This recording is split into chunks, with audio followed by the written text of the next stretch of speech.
Welcome back to Binchy's Gardens. This is Simon Gilliland from Gilly Wild. He's brought us down in his wetland area of his property to show us where you've got a huge collection of Hakeas, haven't you, mate? Yeah, I've been here for 10 years and I was lucky enough to go and collect grevilleas with Binchy at Brian Weir's and Neil Marriott's and a good guy named Graham Woods, and he mentioned to me one day, "Oh, do you like Hakeas, do you?" And I was like, "Yeah, I guess so." And 2 weeks later, I got a package in the mail with every species of Hakea seed from a guy named Max Ewer. And so I went about propagating. There was 159 species, and I've ended up with about 100 growing to maturity. Yeah. Well, you've just answered one of the questions for what I was going to ask you. Yeah. But pretty amazing people. Some of these plant people that we've met along the way are just the most amazing, giving, respectful people. And you know, to donate all those seeds to you. Yeah, you know, it's one of the best things about being a plant collector is the people you meet, and yeah. And the bonds you make, you know, with your friendships you make, Yeah. you know. Yeah. So, Simon's been a plant man for, God, you know, long as I could remember, you know, long time before we met. We've been mates for about 15 years, but how long have you been into plants for?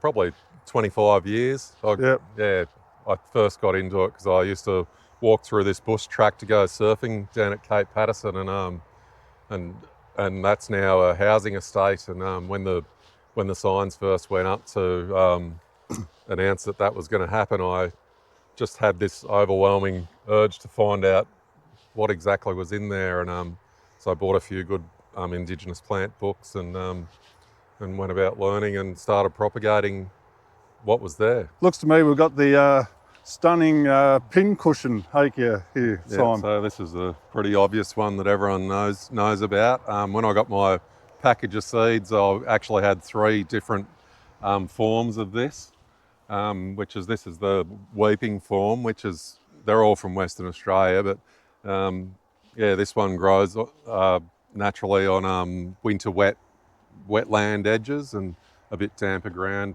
in winter. Cool. And then behind is the upright form. Yep. And there was also another form that was in the package that had it was a dwarf form, which is just up over there and fully grown. It's only 1 metre by 1 metre and it flowers really well. So it'd be a great landscape plant, I reckon, for a awesome, small garden. Mate. Apparently, from what I've read, this Hakea is actually quite endangered in its natural environment in Western Australia now, although it's quite common in cultivation and you see it in people's gardens and all around the place. It's actually rare in its natural environment. And the dwarf Hakea you're talking about, I think they call that mini pinny, don't they? Yeah.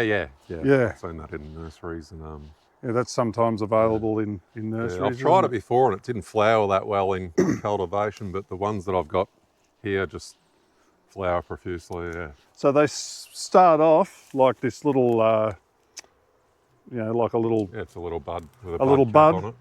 And then you can see, you know, as they keep developing here, and then they open to a really nice, like a little pincushion, exactly as the common name suggests. Yeah. There's different Hakeas all through here. I think there's about 80 at the moment. Yeah, but all right. Not all in flower, obviously. This is an unusual one, and I was hoping every Hakea would be in flower when you did come, but that's obviously not going to happen. But another thing that I really love about Hakeas is all the different types of foliage. And this is Hakea trifurcata, and it's also known, it's prickly. Yeah. It's known as the twin leaf Hakea. So wow. Yeah, so it's got terete leaves, but also, like more ovate leaves. Full leaves, yeah. There you go, you see that? Hope you can all see that in the camera there. What colour flower does this one have, mate? Sort of salmon pink. And you can see it's actually covered in, the whole thing is covered in buds, and in a couple of weeks' time, this will be just a massive pink. Well, we'll have to do another video, another return visit. Yeah, Yeah. great. Yeah, this is a nice looking one. Is this one just about finished flowering, or it's... Yeah, you can see some of the flowers are pretty spent, but yeah, if you see in here, this is a Hakea scoparia from the wheat belt in southwest Western Australia, and yeah, some of the flowers are still pretty fresh, but yeah, it's one of the beauties that are in here flowering at the moment. Yeah, I've got one that's a hybrid as well, a scoparia crossed with Hakea pycnonura, Right. yeah, which is from around the Esperance area. These Hakeas here, you know, why have you planted them in this area, and what are they actually like? What's the soil like, and whatever they're growing in here? Yeah, well, on this property, there's up the top, there's heavy clay, and with a sand dune running through the middle, and there's a wetland area over here that's all peat and really acidic. Oh, wow. And this site that I've chosen for most of the Hakeas to do a sort of Hakea walk has peat about 1 metre underneath the ground, and then sort of black sand over the top, which was probably the closest, reading all the Hakea books, and that was the closest that I could get for the most amount of species. And how deep does the peat go? So pretty much where we're standing now, Binchy, it's about 1 metre, yeah, 1.2 metres of sand, and really well draining. And then, you know, the peat's obviously, you know, like high in nutrient, but it's far enough down for the roots to only just reach. And, Oh, all right. So it's like, so that keeps it nice and moist underneath the ground. Yeah. Amazing, eh? Yeah. So you've really chosen the perfect spot here, haven't you?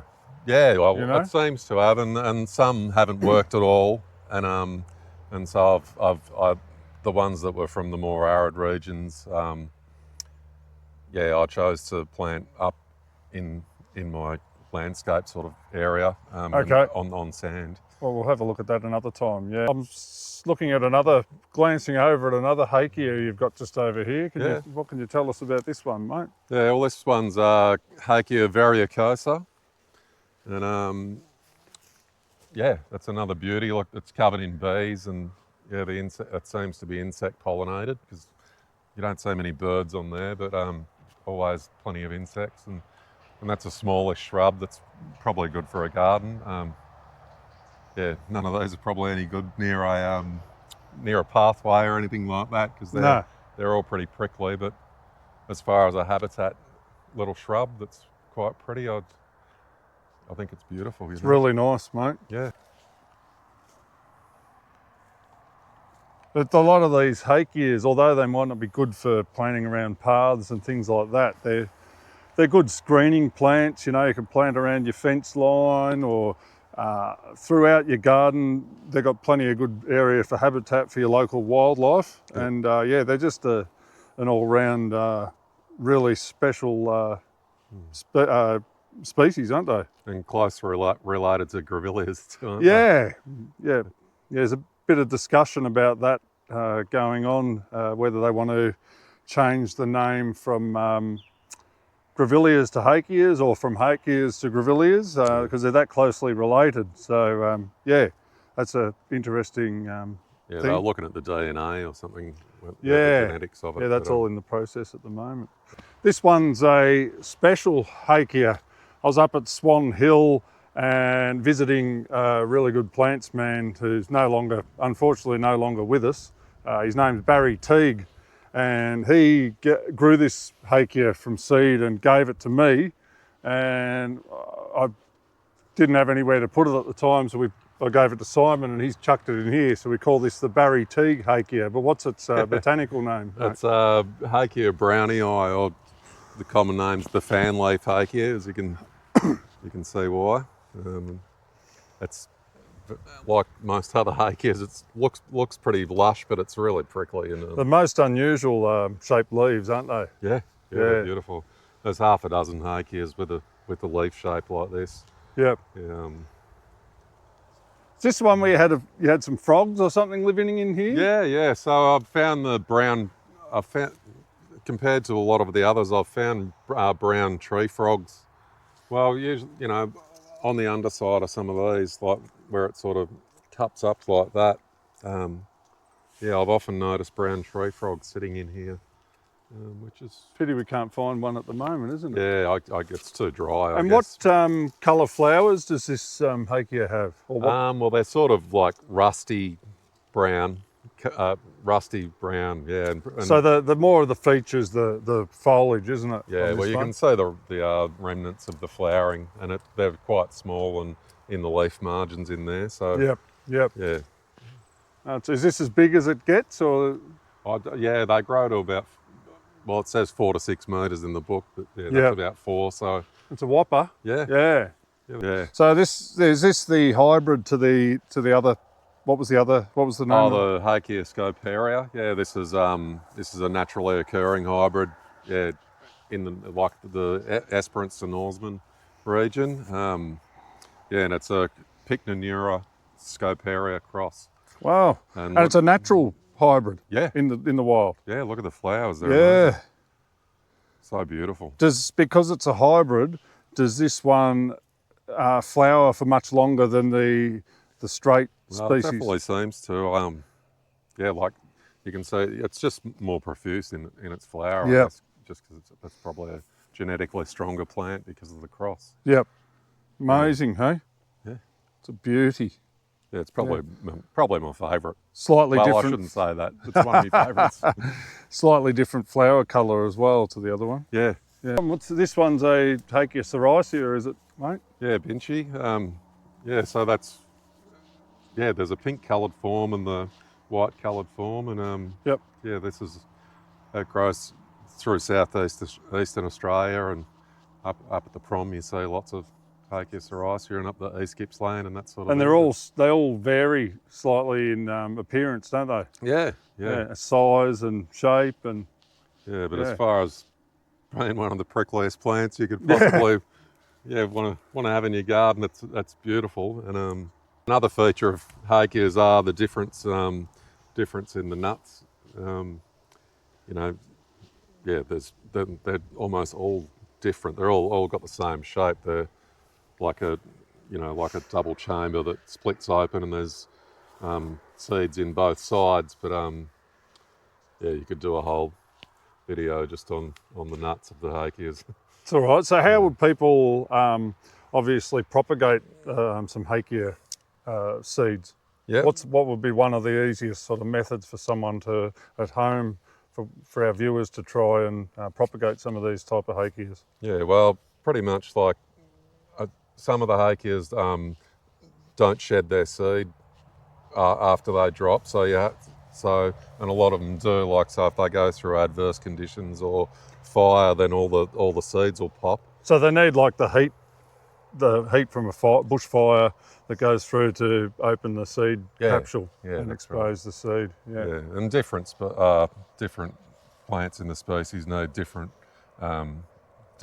heat. Yeah, so Yeah, right. So some you can put in the oven, and some you can just put in a brown paper bag or on the dash of your car or something, and they'll open up, and then you can get the two seeds out and pretty much just poke them into the top of, you know. What, just some potting mix or? Yeah, I usually like, you can put them straight into the pot or do it in a tray of seed raising mix, but sometimes it's just good to get the potting mix in and then just put about that much seed raising mix in the top of the pot, and then I'll just poke it in the top. And what's the best time of year to do that for Hakeas? Probably August, I reckon. All right. Yeah, because they need the night temperatures still to go below 15 degrees. That's interesting. Yeah, and if you wait too late into summer, it can it can stop the germination of the seed if it's too warm overnight. Oh, there you go. That's what I've read anyway. But it seems to work. Yeah, thanks for that, mate. Come in and have a bit of a close-up look at these this spiky plant with these kind of lacy, creamy white flowers, isn't they? Yeah. This is one of my absolute favourite Hakeas we've got here, Simon. Yeah, it's pretty unusual. Yeah, it's the Hakea Victoriae, or Royal Hakea. Yep. And it's more of a foliage plant than anything, I reckon. But Yeah. it does get flowers right down in the margins of the leaves that you can't really see. But it's just a prehistoric looking thing, isn't it? Oh, it's an absolute stunner. Yeah, the foliage colour gets me every time, you know. I've seen photos of them in the wild with colour variations to the leaves. Yeah, and I haven't think that's got to do, I've read that that's got to do with different soil types and, All right, and yep. also, you know, if they're in the amount of sun that they get as well. So you can plant them in shade or whatever and they'll be more yellow, but the more sun they're in, they've got like a more of an orange tinge to the... they? Yep. And they're down southern Western Australia, southwestern Western Australia, yeah. And well, from what I've heard is they love freezing cold, exposed conditions. Yeah, They right. love to grow in. Yeah, I think they're also actually a really great potted specimen as well. Like if you wanted a big pot, yeah, they grow really well in that sort of culture. And Cool. Yeah, I used to work in a nursery, and there was the most beautiful specimen in a nice ceramic pot, and it was only a display for display purposes, and every day I'd be just knocking people back because I just wanted to buy the thing. And You could auction them off. yeah. I didn't want to miss out on looking at it every day though either. So. No, nice feature plant to have in the nursery for you too. But what's this bit of a dieback it's got going on here? Are these like little miners that get in here possibly, or in the leaves, leaf miners maybe? Yeah, they do get a lot of spiders living in here as well. I don't know whether it's a spider mite thing or... All right. But it definitely seems to always be covered in spider webs. All right. Yeah, cool. So it could have something to do with that, I reckon. Now, one of my favourite Hakeas. Come and have a look. Come and have a bit of a close-up look at the foliage. Yeah. That one's a nice one. Yeah, all right. Looks like cabbage, but it's... Yeah. and you'd think it'd be it's soft. like kale. It's, yeah, like a kale. It's yeah. got Scoparia cross Pycnonuras from around the Esperance area. Yeah, when you just went past a minute ago, there was just bees. It was just covered in bees and you scared them all off, didn't you? Yeah, but you can see the difference in those are a bit of a deeper purple. Yeah, so there is variation when you're growing from seed. And see, that one's slightly different to this one here too, isn't it? See, so they're all slightly... Oh, look at all the bees. Yeah. Yeah. All slightly varied in the... they'll sting me in a minute. Yeah. I've been here for 10 years and keep walking. pretty much this whole area through, the whole property was grazed and slashed to the ground. Yeah, so it's pretty amazing. So what, do they have cattle in here? Or? Yeah, they had cattle in here, and wow. It's pretty amazing to think that in 10 years it can, with a bit of help from Mother Nature, with a bit of burning and that sort of thing, and you can turn it into this. Yeah. I recognised when I first bought the property that there was some pretty good value Indigenous remnants here. You've done an amazing job, mate. Yeah, thanks. We've just come down to more into your wetland area here, haven't we? Yeah. And I was hoping to show you the one of our local Hakeas to this area in Cape Paterson, the Hakea nodosa. And that most of them are finished flowering now, but down in the wet, in the shade and in the wet, they still seem to be flowering later into the season. And this was one of the first plants that I propagated actually when I was saying about the walk I used to do to the beach. And I propagated hundreds of these, and when the houses came in, I drove around with plants on the back of my ute and said, hey, you want to buy one of these for $2 and try and get a little bit of what was there back into the gardens. And most people were good on you. really happy to do that. Would have been a real shock to see a place you loved growing up and then it gets bulldozed for a housing estate. Yeah. Bloody terrible, isn't it? That's why it's important to, find out about things in nature, and because one day they could be gone. So. Well, that's it. So, so you've planted these. Do these Hakeas, was there some originally still on the property, or you've planted everyone that's on there? There was 3 plants left here, and also we've got Hakea teratifolia. There was 2 plants left from that. Wow. Which is another... And now there's 200. Yeah, yeah, and I've planted them in all different soil profiles as well, and some have only, after 10 years, there are still only a foot, and they can stay underwater for like, 3 or 4 months over winter. So why do you think some of the plants that you've put in, some of the Hakea nodosas you've put in through this area, why do you think some after 10 years are still like less than a metre high, and then you've got others that are up, 3 metres high? Yeah, I think it's all about the soil, I think, Vinci, Right. and it's pretty unique on this property. We've got so many different soil types, and so the ones that I've planted up on the sand, they've just grown like 6 metres high, and some that are in the wetland that are underwater for 3 months of the year. Wow. They're just stunted, and they still flower beautifully and really healthy plants, but yeah, they just don't grow any bigger than what they are. Such an adaptable plant to many different climatic conditions, isn't it? Yeah. I think they're actually another good garden plant as well. Like if Yeah. you've got a larger garden and for a medium story plant, Yep. they grow well in shade or full sun or any conditions you can And try they, them. the seeds, you can germinate and propagate the seeds really easily too, Yeah. can't you? Yeah. Yeah.